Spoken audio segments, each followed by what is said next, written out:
Don't forget to leave a like on the video and a comment. Also, don't forget to click that subscribe button for more, and I'll catch you in the next one. Peace.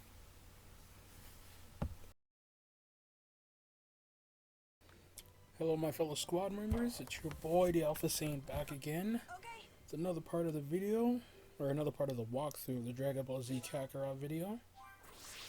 And this video, it's just really cutscenes, really, and like backstage talking. So I'm just gonna give you my thoughts on the game so far. So far, I've completed about two of the main sagas, really, of the whole game, of the whole Dragon Ball Z franchise. If you know, there are four main arcs in the whole show, and I guess in this game, it'd be the Saiyan arc, the Namek arc, the Android / Cell arc, and then the Boo arc. I've completed the first two, but you're only seeing the Saiyan arc. I've only uploaded the Saiyan arc. Don't worry, I'm gonna get to it.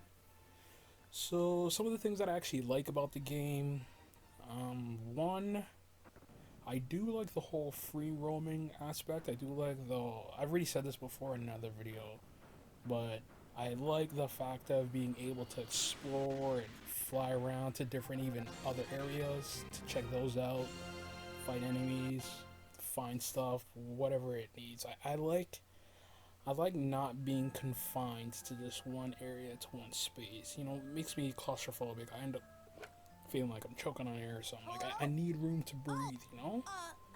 And with this being a Dragon Ball Z game, and with the ability to fly and all the craziness that they do in the show, like, I like the fact that I'm not locked into a box. So one of the things that I like. And then another thing that I actually like about, I do like how it actually looks. I do like the story progression. Some people might say that the quality of it's not that great. Some cutscenes can be done better. I do agree, some cutscenes can be done better, but for the most part, the quality of the game, it looks nice. I really like how it looks. Can't wait to continue to see the story and the rest. And another thing that I like the whole fact of the skill tree. I do like the fact that each skill has its own separate level, and then each separate level, it costs more ki to use, but of course it does more damage. So the higher the level, the more damage, but the more ki you're gonna use. And then every character has their own skill tree, even the supporting characters that you don't get to use personally yourself. So like your Krillin, and Yamcha, Tien, Chaozu, who else? I think those really are just the main supporting characters that you can't use, but even though you can't personally use them, they have their own skill tree, and then you can upgrade their levels. And then speaking on the supporting characters, another thing that I actually like is the whole party system. The fact that when you're out doing a mission, or even when you're in so just to explain it, when you're in between two arcs, you have this kind of intermission period, is what it's called, I think, where, like, say in between the Saiyan and Namek arc, you have an intermission arc where you're able to just fly around, do a whole bunch of side quests. You can actually go search for the Dragon Balls after the Namek saga, so you can look for the Dragon Balls, find Shenron, make a wish. So in between the major arcs, you have an intermission arc, and then going off of that, you have your party system with you, where you're able to add up to 2 other party members. So you'd be Kid Gohan right here, and then for a party member, you can either have like Krillin or Piccolo or whoever you want. And with those party systems, you're actually able to choose what party member, the other party members that you have, what kind of skills they're able to use. And then during battle, you're able to use those skills at whatever time you like. So I do like the fact that you're able to somewhat control your other party members, or your AI members, really. And then you're able to choose what skill they use at what time, and then I like the fact that you're able to control them like that. I like the whole party system. And some of the things that I actually don't like about the game, one of the things I don't like is I feel the community board, I think that's what it's called. I feel like it's really useless. Like, I understand the whole concept of it. You know, you get badges and as you complete the story, and then you place those badges in certain sections of the community board to gain different buffs. But I find it really useless. Like, I don't see any real or not really any use, but I don't see any real difference from using it to not using it. You gain these emblems as you're completing the story, and then using certain emblems in certain sections of the community board gains you different buffs. But those buffs are really not that prevalent, you know? There's this one called like the Z Fighter community board, I assume. And then you're able to put the emblems of like Krillin, Gohan, Goku, whatever. And if you fill it up, I assume you gain a bonus as you're while you're fighting in game, but I don't see that bonus being really that big. I just don't think the community board is really that helpful. I don't think it's useful, so that's something that I don't like.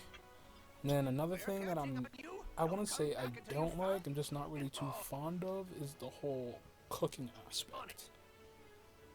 Like, I understand it's a Dragon Ball Z game, and you know, they do have like, I wouldn't say that they have food or they're really like a food anime or anything, but you know, their food looks good, as I said before. So I understand the whole having a cooking thing, but at the same time, to go around, find materials, search for all kind of random goods and stuff, only to just mix it in a pot. Like, I understand it's somewhat of an RPG game, and a lot of RPG games, especially within the last like few years, 5-10 years, they do have that kind of cooking aspect. But for this Dragon Ball Z game, like, I rarely ever touch the cooking aspect of the thing. And even like the fishing, like, I rarely do the fishing. Like, there are some times where I'm flying, I see the fishing spot, and it's just like, what's the point of should I even go fish? Like, do I even want to fish? Like, I don't need no fish. Like, I'm gonna go bust this man and then go handle my business. Like, I don't need to fish. So, yeah, I don't think that's really useful. I understand the uses of it, but me personally, like, I don't really use it. I don't need to go fish to bust a man, you know? So those are some of the things that I like and don't like about the game. As I said before, I do like the whole aspect of when you're in a fight, when you're in a battle, you have the ability to transform and not transform. So as a Saiyan, you know, you have Super Saiyan, Super Saiyan 2, Super Saiyan 3. I like the ability to choose which one you end up transforming into. So in this game, like, you have 4 transformation slots, and then clearly you're only able to transform into 4 different forms. So with, say, Goku, you at least have Kaioken, Super Saiyan 1, 2, and 3, so you pretty much have all his main transformations. Of course, each transformation, they end up doing something different. You know, for Kaioken, the longer you're in it, the more health it drains. Like, it keeps draining health per second. And then the higher level Kaioken you use, the more health it drains, but of course the more power output you get. With Super Saiyan, it's the same thing, but instead of your health draining, it's your ki draining, and then the higher the level, the more ki it drains, but of course, the higher damage output and power output you're gonna have, so it's a trade-off. But I do like that aspect of being able to freely transform in and out of your transformations. And some of the things I actually wish they would add in the game, I kind of hope, because I know that this game ends at the Buu Saga, so pretty much it ends at the end of Dragon Ball Z. This game goes through all of Dragon Ball Z Saga. So what I hope they do add a DLC for Dragon Ball Super, pretty much like the second half of Dragon Ball Z, I guess you could say. I do want to see in this game like Beerus and Whis. I do want to see like Golden Frieza. I even hope they do a tournament, a power. What is it called? Tournament of Powers. I completely forgot. Kind of hope they do that in this game as well. Like have a whole Dragon Ball Z Super like DLC where it includes everything up to the pretty much end of the Tournament of Power, and then like at the end you can get like for Goku, say you can have the transformation of like Super Saiyan God, Super Saiyan Blue, and then at the end you might have like even Ultra Instinct, like the Sun, or even the Mastered one. And then the way you can kind of handle that to not be too overpowered would be like when you only have like 1 bar of health left, that's the only time you're able to even activate Ultra Instinct. And then I guess it wouldn't really drain your health, but it would drain your ki massively. But like you'd be able to dodge a lot more frequently, and be able to counterattack, and your attacks would be a lot more heavier and more powerful.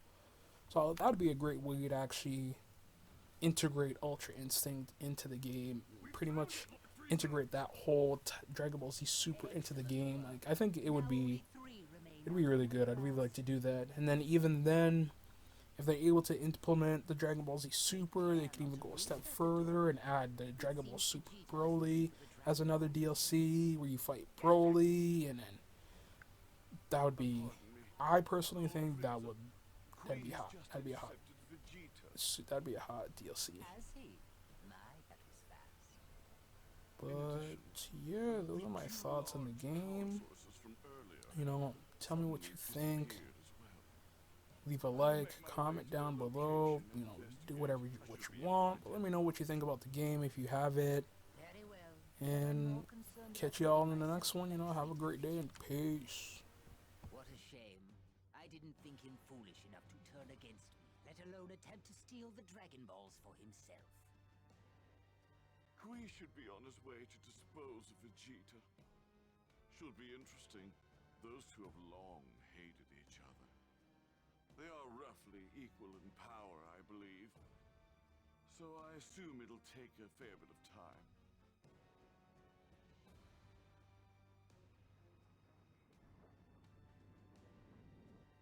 You're not going anywhere, Vegeta. I'm going to enjoy blowing you to pieces.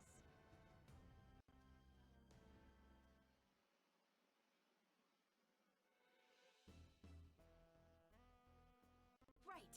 Make sure to let Goku and the others know. Thanks. All right, I'm heading back to Earth now. Good luck, you two. I'll be back with Goku as fast as I can. Krillin! Someone's coming! Huh?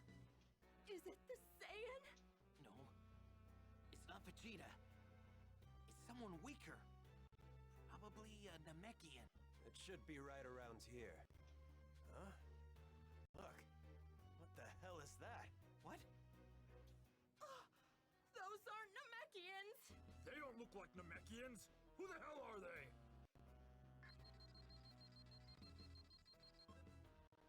Their power levels are a joke! They're nothing but trash! I guess it's just some tourists, huh? Well, anyway, we got orders to annihilate everyone on the planet. Wouldn't be much fun if they got away. So let's take care of that spaceship. Sounds good to... No! That's our ship! Sucks to be them! Guess they were in the wrong place at the wrong time! Okay, Gohan. Feel free to let loose on these guys. They're nothing compared to you. Here goes! Right!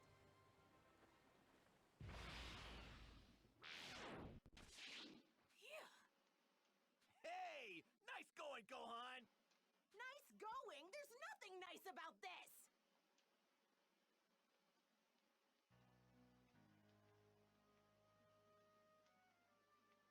Lord Frieza, it seems like those two power sources from before may warrant more of our attention. They raised their power levels almost instantly, and then vanished after defeating 2 of our scouts. That is indeed strange. I highly doubt it's Vegeta's doing. Correct, my lord. It can't be Vegeta. The sources each have a power level of about 1,500. 1,500, is that right? Hardly anything worthy of our concern, wouldn't you say? They do seem rather unruly. If you happen upon these two, eliminate them. Let us leave Vegeta's destruction to Kui.